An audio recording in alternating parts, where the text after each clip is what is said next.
Bonsoir et bienvenue à cette édition. Les titres. La Cour constitutionnelle a rendu publique ce 22 février la liste définitive des 3 duos retenus par la Sénat pour la présidentielle de 2021. Plus de précisions dans cette édition. La Criette a adressé des convocations à certains membres du parti Les Démocrates, dont la candidate Rekia Madougou. À suivre dans ce journal l'opinion de l'analyste politique Distel Amoussou sur les enjeux d'une éventuelle interpellation de la colistière de Patrick Divan. En prélude à la campagne électorale de la présidentielle du 11 avril 2021, les cadres de Semekboudi ont procédé à l'installation officielle dimanche dernier de l'initiative des cadres pour la réélection de Patrice Talon, occasion au cours de laquelle certaines réalisations du régime en place dans la dite commune ont été rappelées.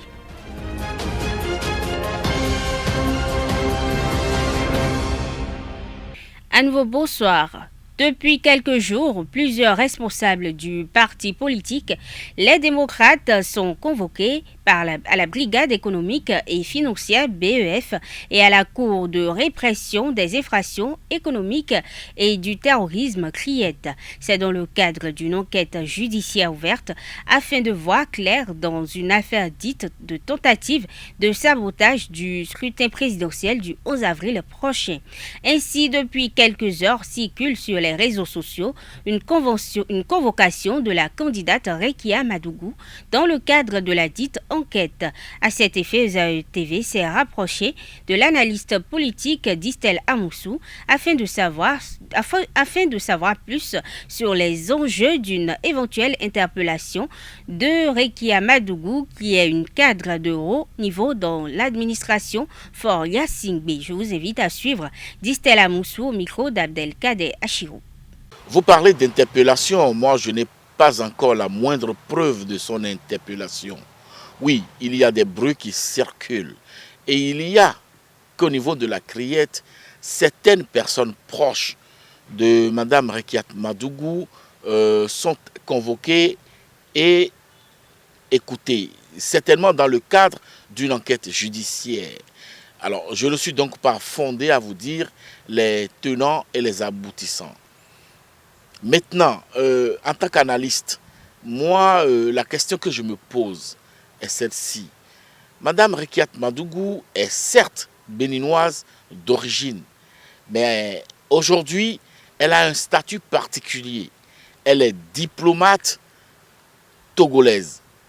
Elle détient un passeport diplomatique togolais. À partir de ce moment, est-ce que lorsqu'elle ne va pas se retrouver sur le territoire national, le Bénin aurait plein pouvoir d'aller l'interpeller partout où elle se trouverait dans le monde?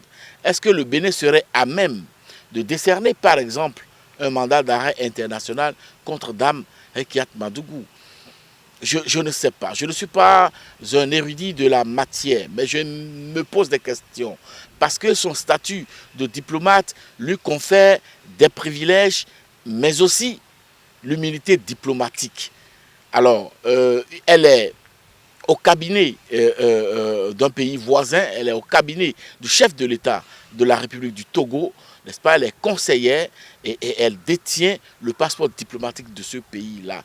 Donc, à partir de ce moment, elle devrait savoir raison garder et savoir mesurer, n'est-ce pas, ses propos.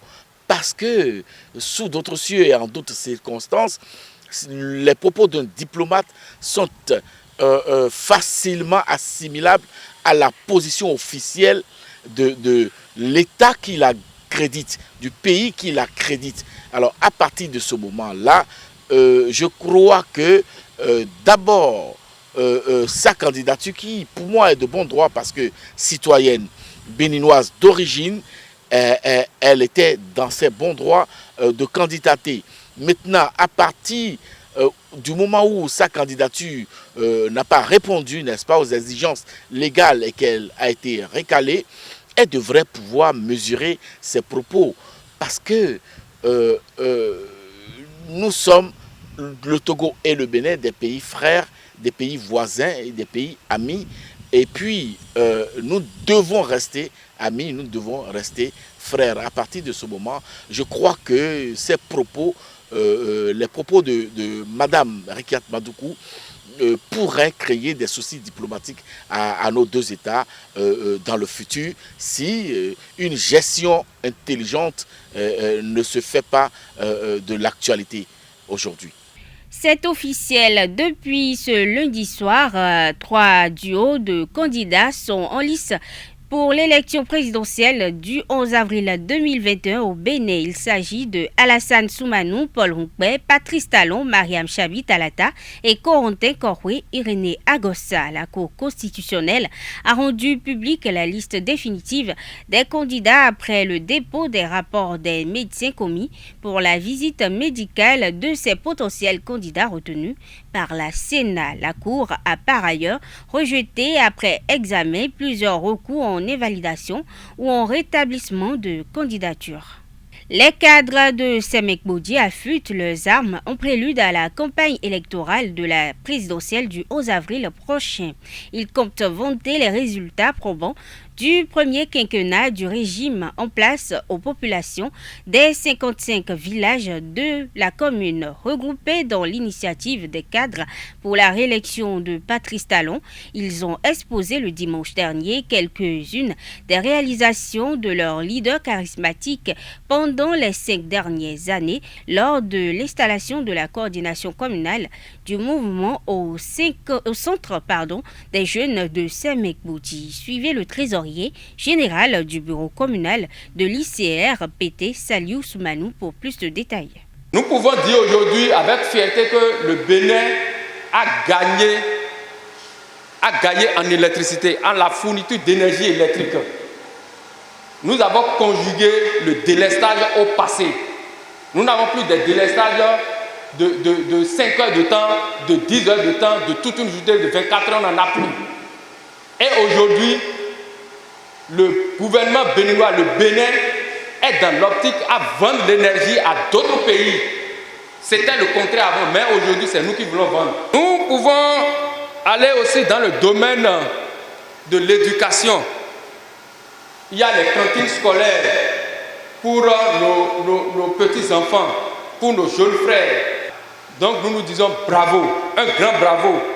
Et quand je rentre dans le domaine de l'enseignement, au collège, nous avons constaté aujourd'hui qu'on a changé complètement le statut de certains enseignants. Les enseignants qui étaient sous le vocable vacataire sont devenus AME aujourd'hui, aspirants au métier d'enseignant. Et ces enseignants sont fidélisés maintenant dans chaque établissement. Ce n'était pas comme avant, où c'est la vacation, tu viens chercher 10 heures ici, tu viens chercher 3 heures, tu vas chercher là-bas, et au risque de ta vie. Parce que dès lors que tu finis 2 heures ici, il faut courir pour rallier un autre établissement pour aller faire 3 heures, pour aller faire 5 heures, ainsi de suite. Avec les risques, tous les risques possibles.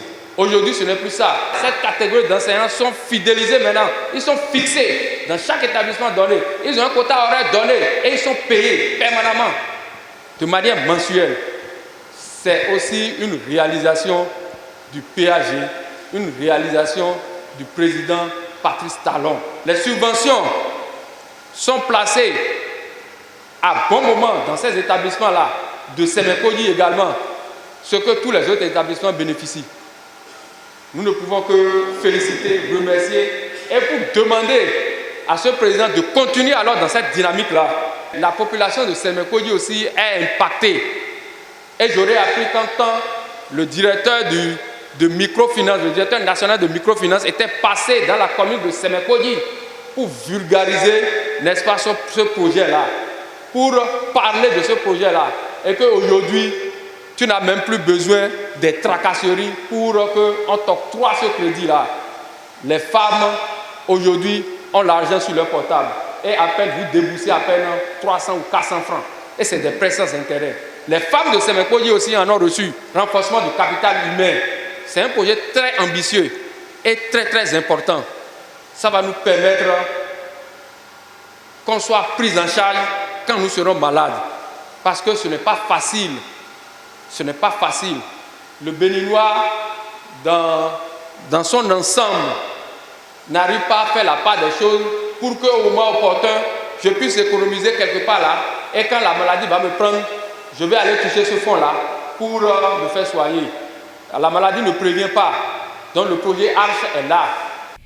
L'équipe de football de l'École supérieure d'administration d'économie, de journalisme et des métiers de l'audiovisuel, Parakou, s'est qualifiée le samedi 20 février 2021 pour la finale du tournoi d'intégration universitaire de Parakou.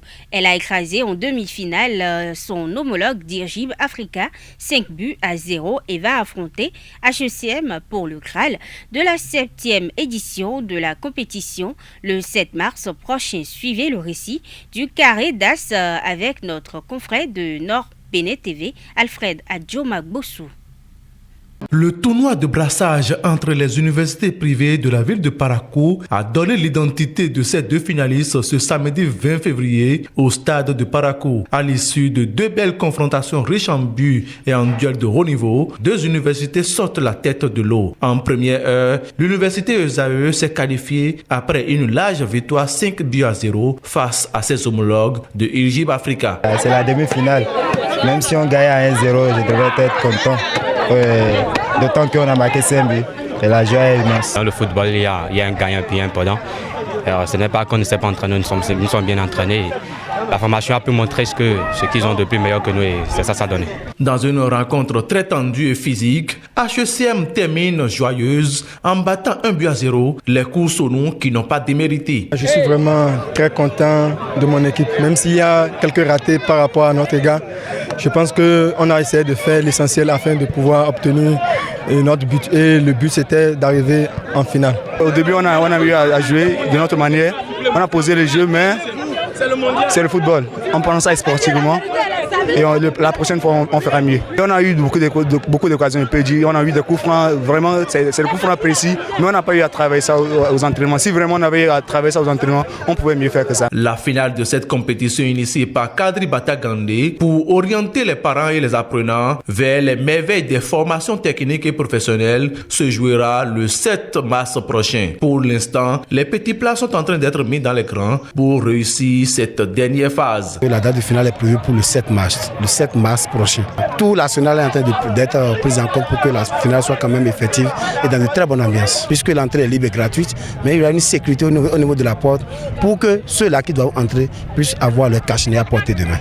Au regard de la joie qui se remarque à des centaines de mètres dans le visage des étudiants et de leurs responsables, Kadri Batagandé peut être fier de son initiative. Qui parle de Jésus, selon l'instructeur spirituel Euseb Arondinou, fait appel à Horus, qui n'est qu'un principe spirituel. Il explique que les personnes ne peuvent accéder à ce principe divin sans prendre par le Dieu Amon, car c'est l'incarne qui donne accès à Horus. Suivons-le au micro de Jacques Maougnou d'Almeida pour plus de précision. Il s'agit du Christ. Horus, comme je vous l'ai dit, j'ai longuement expliqué Horus. Maintenant, pourquoi on la donne à la personne Jésus, quoi? Bon, vous savez, Horus c'est un principe spirituel. Est-ce que vous comprenez? Vous ne pouvez pas accéder à ce principe spirituel qui est l'amour divin Horus si vous ne transcendez pas Amon. Est-ce que vous comprenez? Si vous ne transcendez pas Amon. Et Amon est la canne qui vous donne accès à Horus, qui est l'amour divin. Donc vous pouvez prendre Amon, en réalité, Amon, du point de vue et des vertus, Amon, c'est la volonté du diète entre l'esprit et la matière. Donc Amon, c'est la volonté, la faculté de la volonté de l'amour divin. Et ça, tu vois la nuance. Donc, Christ et Jésus, bon, Christ, Horus et Amon, les deux vont du Père. Bien que chacun d'entre eux sont des fonctions différentes. Vous voyez, lorsque vous prenez l'œil d'Horus suspendu au sommet d'une pyramide et en l'air, et comme je vous l'ai dit, en fait, l'œil d'Horus, comme vous voyez, c'est centré sur le soleil. Et ça, c'est compris. Or, le soleil, c'est centré sur le soleil. Or, le soleil, c'est rien. Le soleil, c'est atome rien. Je vais vous expliquer encore autre chose en disant ça, parce que beaucoup de personnes disent que quand on parle du 25 décembre, c'est la naissance du dieu Ré, du dieu Baal, du dieu soleil. Vous êtes d'accord? Il ne faut pas confondre le dieu soleil avec le dieu Amon, avec le dieu Horus. Bien que ces deux dieux font pas des fonctions du soleil, mais ce n'est pas la même chose. Vous voyez, l'œil d'Horus est centré sur, comment vous appelez ça? Le soleil. Prenez le soleil comme l'océan de la lumière première. Prenez le soleil comme la source première de la lumière. Est-ce qu'on me comprend? L'œil d'Horus est en réalité le canal par lequel la lumière, après avoir quitté la source, se dispense dans tout le système cosmique. Par pourquoi les Égyptiens centrent l'œil d'Horus sur, comment vous appelez ça, et le soleil. La population est en proie à la sorcellerie selon Sylvain Kwasi, prêtre Fa. Il demande aux Béninois d'aller à la connaissance de leur génie solaire qui n'est rien d'autre que le Fa, que seul le Fa peut sauver l'humanité. Il l'explique avec plus de précision au micro de Jacques Marion d'Almeida. C'est le local, c'est pas local. C'est le local que, bon, l'hibou est l'oiseau de la sorcellerie. Il faut aller en Europe pour comprendre que l'hibou en Europe, c'est l'oiseau de la sagesse. L'hibou ne mange personne. C'est l'âme humaine qui prend, qui signe une patte de sang avec cet oiseau. Cet oiseau qui est utile à l'homme. Cet oiseau mange que les insectes, les vers. En signant une patte de sang avec l'oiseau, on se sert de cet animal. L'homme peut rentrer dedans pour aller, on veut aller, c'est tout. L'hibou, même en réalité, n'est pas mauvais. Non, c'est l'homme méchant, l'homme qui possède l'âme animale, et cet animal peut faire des vilaines choses, c'est tout. Non, ces animaux n'ont pas de force, parce que c'est ce qu'ils ont comme de génétique. Non, n'ont pas de force. C'est l'homme qui a choisi ces animaux pour voir s'approprier d'eux. C'est l'homme lui-même, par exemple. L'homme peut rentrer dans tout ce qu'il veut comme animal, même peut rentrer même dans un biche, peut rentrer dans un coq, dans une poule. C'est l'homme qui choisit. Le cochon a un organe de reproduction plus près de l'homme. Le hibou, quand on voit le hibou, on voit le côté, la face du hibou qui ressemble au vagin de la femme. C'est l'homme lui-même qui a identifié ces animaux. Ces bêtes qui n'ont rien à voir avec la sorcellerie, en signant des pattes de sang avec ces animaux, c'est tout, pour faire ce travail assez ridicule. Oui, le vision voit la nuit. Le hibou voit la nuit, c'est parce que la nuit, le matin, quand il tombe sur l'arbre, on le tue facilement, parce qu'il ne va pas, il est aveugle. Le hibou voit la nuit, c'est comme l'animal qu'on appelle le rapalmiste. Il voit la nuit. La chauve-souris, c'est des animaux que le sorcier vole, il voit que la nuit aussi. Tu vois, c'est ça que le sorcier choisit. Parce que le sorcier, lui, c'est la nuit qui sort. Le sorcier ne sort pas de la journée parce que le faux soleil qu'elle a l'empêche de sortir. C'est peut-être que la sorcellerie mauvaise et lunaire. Hein, c'est l'imagination, c'est la lune qui sort, bon, faut faire ses tâches. Mais l'homme, tout homme, peut combattre la sorcellerie sans dépenser un franc. Il faut que cet individu se rattache, se connecte à son soleil qui est en lui, c'est tout. C'est pour ça que les gens n'aiment pas le Fa. Et c'est pour ça que le Béninois même ne fait pas le Fa aux gens. Au Bénin, aujourd'hui, on peut dire que 99% des Béninois qui font le Fa sont des voleurs, sont des charlatans. Ils ne connaissent pas le Fa. Le Fa, c'est parce qu'il faut au Bénin. Le Béninois adore les noix du Fa. Les noix du Fa deviennent une divinité à qui il loue des offrandes, des sacrifices, un culte.